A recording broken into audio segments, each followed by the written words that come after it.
Miss universe Bangladesh 2025 বিজয়ী তানজিয়া জামান মিথিলাকে vote দেওয়ার আজ শেষ দিন।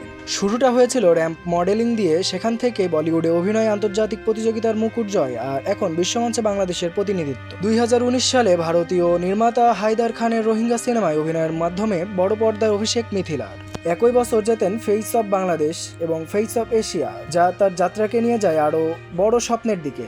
এরপর 2020 সালে নির্বাচিত হন মিস ইউনিভার্স বাংলাদেশ, কিন্তু কোভিড পরিস্থিতি ও সময় স্বল্পতার কারণে মূল প্রতিযোগিতায় অংশ নেওয়া হয়নি তার। মিথিলা স্মরণ করেন, সেই সময় ছিল জীবনের বড় চ্যালেঞ্জ। তিনি বলেন, অনেকে অপমান করেছে, ভেবেছিল আমি কিছুই করতে পারবো না, কষ্ট লেগেছিল, কিন্তু কাউকে বুঝতে দেইনি, জানতাম ভালো কিছুই করব। দীর্ঘ প্রস্তুতি ও আত্মবিশ্বাসকে সঙ্গী করে 2025 সালে আবারও জেতেন দেশের সেরা সুন্দরীর মুকুট। 2 নভেম্বর মূল প্রতিযোগিতায় অংশ নিতে থাইল্যান্ডের ব্যাংককে উড়াল দেন মিথিলা। পরিবার, বন্ধু এবং কাছের মানুষের উৎসাহ তাকে দিয়েছে এগিয়ে যাওয়ার শক্তি। পিপলস চয়েস ভোটিংয়ে উঠে আসেন সেরা 5-এ, যা তাকে আরও উদ্দীপ্ত করেছে। বলেন, বাংলাদেশের মানুষ এমনভাবে সাপোর্ট করবে ভাবতেই পারিনি, মনে হচ্ছে ভালো কিছুই হবে।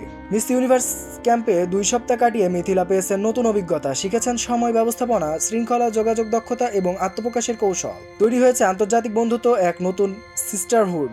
চূড়ান্ত ফল ঘোষণার আগে মিথিলা এখন নিজেকে শান্ত ও স্থির রাখছেন। তার ভাষায়, যা হবে ভালোই হবে, নিজের সেরাটাই দেওয়াই আমার দায়িত্ব। আজ ভোট দেওয়ার শেষ দিন। মিথিলার প্রতি দেশের মানুষের ভালোবাসা ও প্রত্যাশা যেন তাকে নিয়ে যায়